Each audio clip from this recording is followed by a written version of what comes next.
So today I want to talk about a word that is very close to my heart, and that word is grandmother.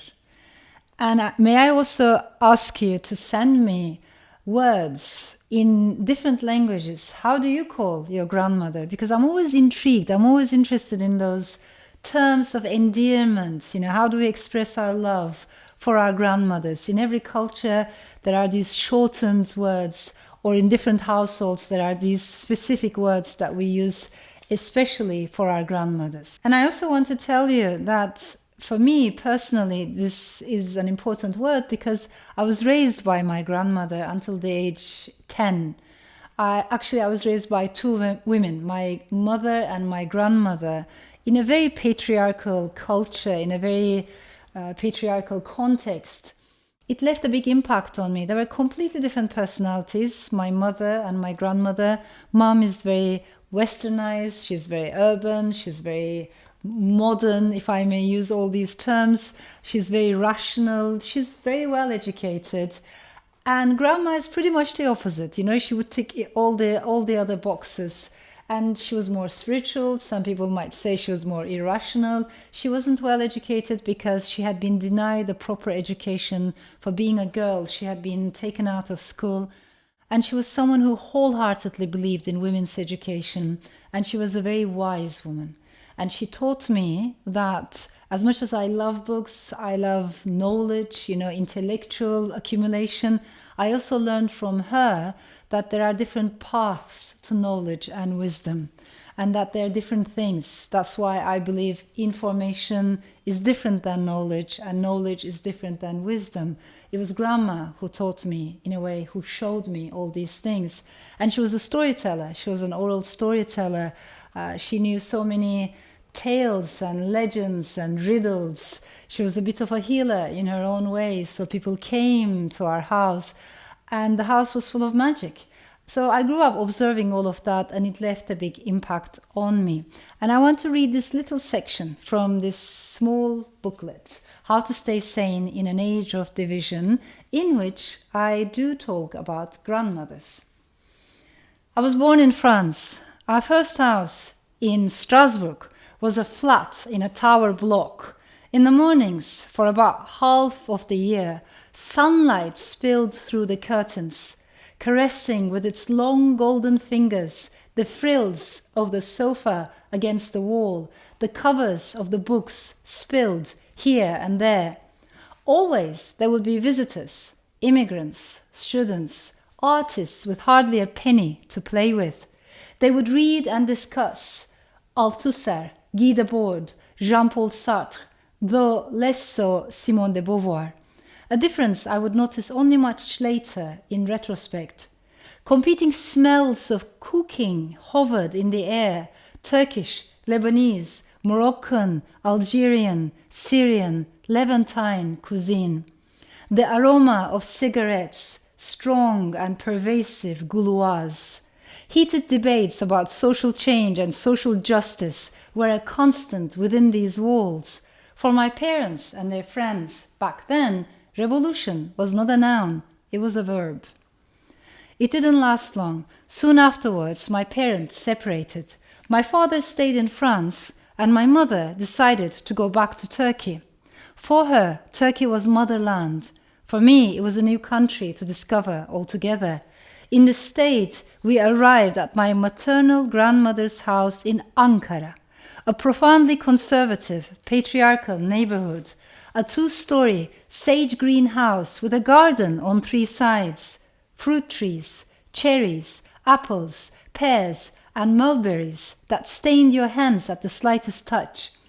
Evil eye beads on the walls, melted lead in copper pots, scattered salt in every corner. In the mornings, when I got out of bed, I had to be careful where I stepped, because there might be an invisible genie sleeping on the floor. In the afternoons, women from all over the neighborhood crammed into the house, waxing their legs with homemade wax as they gossiped to their heart's content. I couldn't believe how sexual their jokes often were. In the evenings, there would be prayers sometimes, a more solemn mood, words in Arabic, that I couldn't comprehend. I was fascinated by this new world that I was thrust into, a world where women were clearly not treated equally, but neither were they weak or timid. Here's a detail in our story, an important one. When she got married, my mother was still a student and making a huge mistake. She had dropped out of university, much to my grandmother's sorrow. Although my grandmother had treasured school at an early age, she herself had been pulled out of her studies just because she was a girl. My mother, carried away by the idealism of the 1970s, had not seen much value in attending a bourgeois university, and she had quit without telling anyone. So years later, now as a young divorcee, she had no diploma, no career, no job. Women in such situations would be immediately married off, usually to someone older. And this is what the neighbors were advising us to do when Grandma intervened. She urged her daughter, my mother, to go back to university, finish her studies, and build herself a career. When relatives and neighbors objected to this radical idea, reminding that this was a divorced woman with a child, Grandma said, "I will take care of my granddaughter till the day her mother is ready." And so I was, until the age of 10, raised by Grandma, while my mother went back to university, took extra classes, and eventually she graduated with flying colors. She continued studying, learning 3 more languages. She then entered the exams of the foreign ministry. This was at a time when being a diplomat was usually regarded as a family tradition passed from fathers to sons, so eventually she became a diplomat. The day we received the news that she had excelled in the exams, we went out to celebrate, my grandmother, my mother, and I. It was in Ankara's only amusement park, next to an artificial lagoon around which families strolled, cracking sunflower seeds. We sat at a restaurant with an outdoor terrace. It was a time of political chaos and escalating violence. Bombs exploded on the streets.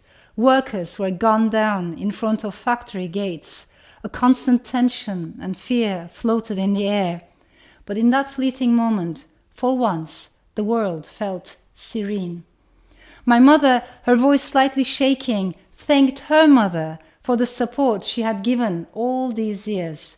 And in return, Grandma said something that today, in our pandemic world, I find myself remembering. "Don't thank me," Grandma said. "You focus on improving your daughter's life. We inherit our circumstances. We improve them for the next generation. I had little education. I wanted you to do better. Now you need to make sure your daughter has more than you had. Isn't this the natural way of the world?" To Grandma, what she had done was not a personal sacrifice. It was the way things ought to be. She was also giving me a piece of advice, reminding me to work hard so that my children could be better educated and better off than my future self. It is a memory that I revisit because it stands in stark contrast to what is happening across the world nowadays. In the past, generations across the world have gone through enormous hardships and trials, including world wars, the Great Depression, a Cold War. But principally, they have retained the conviction that thanks to education, their children would have better opportunities. My mother and grandmother had an entrenched faith that tomorrow, almost by definition, would be brighter than yesterday. They believed that in the fullness of time, Turkey, with a greater number of citizens getting educated, would be fully democratic, secular. Trusting in progress was at the center of their worldview. If every generation did their best and spared no effort to improve the conditions they had inherited from their parents, gradually, incrementally, the world would become a fairer place. Today, the faith that tomorrow will be better than yesterday is simply no more. This is what the great political sociologist Zygmunt Bauman described as the parents' point of arrival being imagined as the children's starting point. and the point with yet more roads stretching ahead, all leading upwards. That's how he described. For a long time, the accepted norm was that youth would reach further, however far their parents might have reached. Bauman explained, or so they, at any rate, have been taught and indoctrinated to believe. Nothing has prepared them for the arrival of the hard, uninviting, and inhospitable new world of downgrading and devaluation of earned merits, doors shown and locked, volatility of jobs, and stubbornness of joblessness, transience of prospects, and durability of defeats, of a new world of stillborn projects and frustrated hopes, and of chances ever more conspicuous by their absence. In other words, expectations are falling. Mobility, in as far as it exists, is not upward but downward. There was a Pew Center survey in 2020 that showed that the oldest of Generation Z have been particularly hard hit by the coronavirus crisis, much more than baby boomers or Generation Xers or millennials. And here's the paradox. Gen Z, also named iGen or post-millennials, they are going to be the most diverse and well-educated generation yet. They're more likely to enroll in university. They're less likely to drop out of high school. But in this day and age, which grandmother can argue with confidence that thanks to education, the next generation will have it easier? For women like my mother, education meant monetary freedom and escape from ultra-conservative norms and patriarchal limitations. In an era characterized by insecurity, fragility, and downward mobility, when everything feels transient, what exactly does education guarantee? So these are important questions, and I think they're going to continue to preoccupy us for a long time. My grandmother passed away recently, and I do think about her a lot. I also wonder what she would advise me if she were alive today. And I think despite all the hardships that I mentioned in this little piece, she would, just like many women of her generation would, nonetheless believe in, struggling, keep trying. When you fall down, stand up, keep walking. She would also believe in empowering others. And this is a very important piece of advice from her that stayed with me. We cannot only think of ourselves or bettering our own lives. We have to bear in mind that we're in this together. So how do we empower ourselves? Of course, but how do we empower each other? We owe this to each other, despite all the challenges that our historical period brings us. We do not have the luxury of being disconnected, disengaged, indifferent. We don't have the luxury of being numb to each other's stories and sorrows. We have to remain connected, and we have to keep trying.